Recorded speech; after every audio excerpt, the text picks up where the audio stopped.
18 मई सन 2024 को सुबह का लगभग 4 बजे का टाइम हो रहा होगा। तब रिंकू देवी जो होती है अपनी बेटी के साथ मंदिर जाने के लिए फूल तोड़ने जाती है।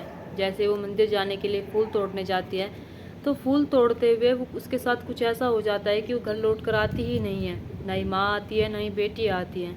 जब ये घर लौट कर नहीं आती है और घर लौट कर नहीं आती है तो उनके घर आती है तो सिर्फ उनकी डेड बॉडी आती है। और डेड बॉडी जब आती है तो घर वाले परेशान थे, वे सोचने पर मजबूर थे कि आखिरकार इनके साथ ऐसा किसने किया होगा।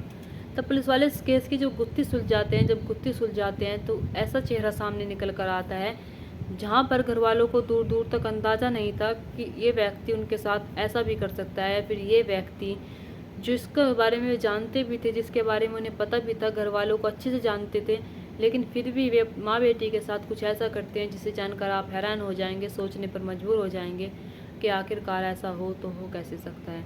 चले तो बिना देरी के इस घटना को शुरू करते हैं और जानते हैं माँ बेटी के साथ क्या होता है और क्या नहीं होता है। नमस्कार, आदाब, सत श्री अकाल, हर हर महादेव। मेरा नाम रूपा है और आज की घटना बिहार प्रदेश का एक गांव लगता है सहरसा। दरअसल यहाँ पर रहने वाला एक व्यक्ति जिसका नाम रमेश होता है। रमेश जो होता है अपने परिवार के साथ रहता था।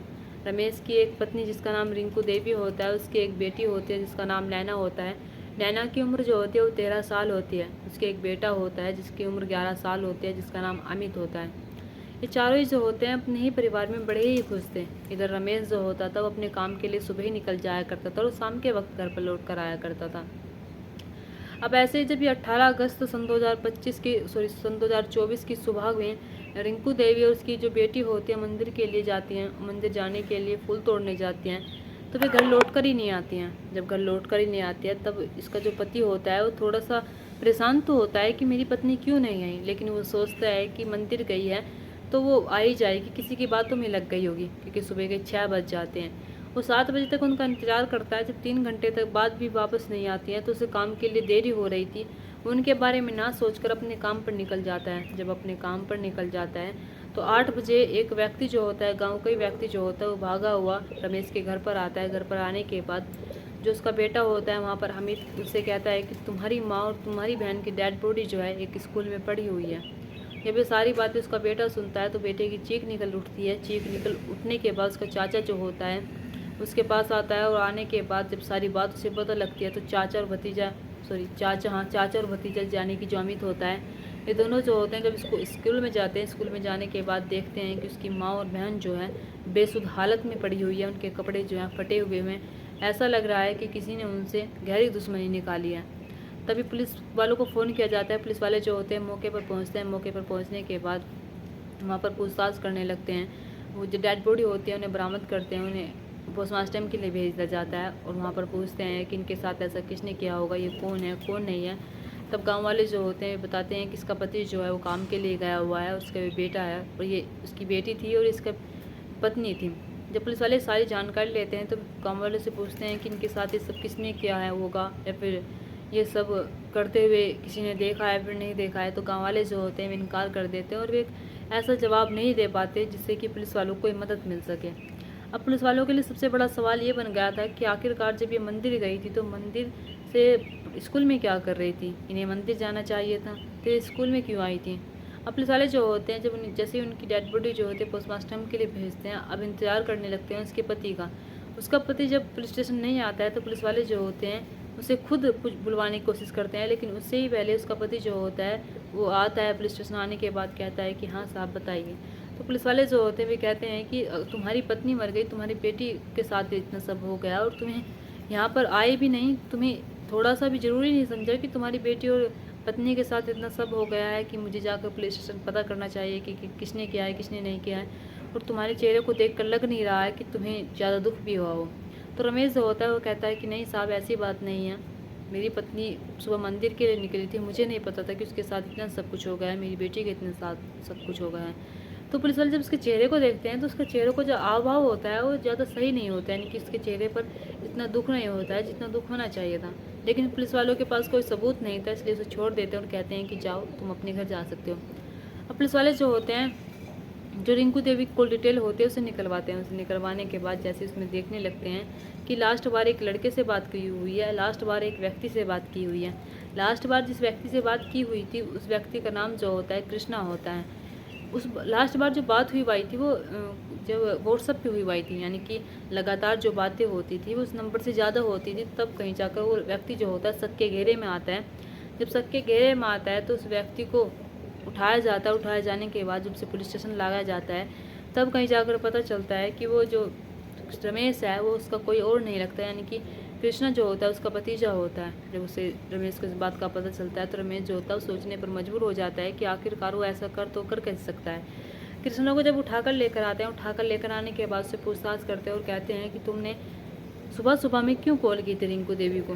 तो रमेश जो होता है, सॉरी, जो कृष्णा होता है वो कहता है कि मैंने कोई कॉल नहीं किया, मैंने उनके साथ कुछ नहीं किया है और मैं तो उनके टच में रह ही नहीं रहा था, और मेरा और उनका जो संबंध है वो ऐसा नहीं है कि मैं उनके साथ कुछ गलत कर दूंगा। लेकिन पुलिस वाले जो होते हैं जब उसके सामने कॉल डिटेल रखते हैं तब कहीं जाकर कृष्णा जो होता है वो टूट जाता है। टूट जाने के बाद फिर पुलिस वालों को एक ऐसी कहानी सुनाता है जिस कहानी को सुनकर पुलिस वाले खुद हैरान हो जाते हैं, सोचने पर मजबूर हो जाते हैं कि आखिरकार ये ऐसा कर कैसे सकता है। कृष्णा जो होता है वो बताता है कि मेरे जो संबंध थे वे 5 साल से रिंकू देवी के साथ चल रहे थे, यानी कि 5 साल से हम दोनों जो होते हैं एक साथ रह रहे थे, एक साथ रिलेशन बना रहे थे। यानी कि रिंकू देवी जो होती है वो उसका जो पति होता था वो काम के लिए बाहर चला जाया करता था। जब काम के लिए बाहर चला जाया करता था तो रिंकू देवी जो होती थी अपने घर में अकेली रहा करती थी। उसके बच्चे जो होते थे स्कूल चले जाया करते थे। जब रिंकू देवी अपने घर में अकेली रहा करती थी तो उसका पति जो होता था उसे इतना टाइम नहीं दे पाता था, उसके साथ इतना वक्त नहीं गुजार पाता था जितना उसे चाहिए था, उसकी ज़रूरतों को पूरा नहीं कर पाता था। जो उसकी ज़रूरतें होती हैं वो कुछ ऐसी होती हैं जिन्हें पूरा करने के लिए वो मेरा सहारा लेती है, यानी कि वो मेरे ऊपर डोरी डालने लगती हैं और मैं भी कहीं ना कहीं उसके ऊपर फिसल जाता हूँ और रिंकू देवी से मैं भी प्यार करने लगता हूँ। रिंकू देवी जो होती है वो भी मुझसे प्यार करने लगती है। हम दोनों जो होते हैं एक दूसरे बेहद प्यार करने लगते हैं, एक दूसरे के साथ रहना चाहते थे। तभी रिंकू देवी जब उसके बच्चे स्कूल में हुआ करते थे, उसका जो पति हुआ करता था काम पर हुआ करता था, तब कहीं जाकर जब जब हमें मौका मिलता था तब हम सारे संबंध बनाया करते थे। अब ऐसे ही जब समय बीतता चला जाता है, तो मैं रिंकू देवी से कहता हूँ कि मैं तुमसे शादी करना चाहता हूँ, मैं तुम्हारे साथ रहना चाहता हूँ। तो रिंकू देवी जो होती है वो कहती है कि मेरी शादी हुई हुई है, मैं तुमसे शादी नहीं कर सकती हूँ और तुम कैसी बातें कर रहे हो, मेरे 2 बच्चे भी हैं और मैं अपने 2 बच्चों को छोड़कर तुम्हारे साथ कैसे आ सकती हूँ। तो इधर जो कृष्णा होता है वो कहता है कि मैं तुमसे बहुत प्यार करता हूँ, मैं तुम्हारे साथ रहना चाहता हूँ, हम दोनों एक दूसरे से बेहद प्यार करते हैं। तुम अपने बच्चों को छोड़ दो, तुम अपने पति को छोड़ दो, मैं तुम्हें हमेशा खुश रखूँगा। लेकिन रिंकू देवी जो होती है वो कहती है कि नहीं, मैं ऐसा नहीं कर सकती हूँ, मैं अपने बच्चों को नहीं छोड़ सकती हूँ, ना ही मैं अपने पति को छोड़ सकती हूँ। हाँ, तुम्हारे साथ मेरी संबंध है वो अलग बात है, मैं तुमसे प्यार भी करती हूँ, लेकिन इन्हें नहीं छोड़ सकती। जब हर बार रिंकू देवी उससे बात किया करती थी कृष्ण से, तो कृष्ण जो होता था हर बार उससे यही बातें कहा करता था। तो रिंकू देवी जो होती है उससे बातें करना बंद कर देती है, यानी कि उससे कहती है कि मैं तुमसे बात नहीं करना चाहती, मैं तुम्हारे साथ नहीं रहना चाहती।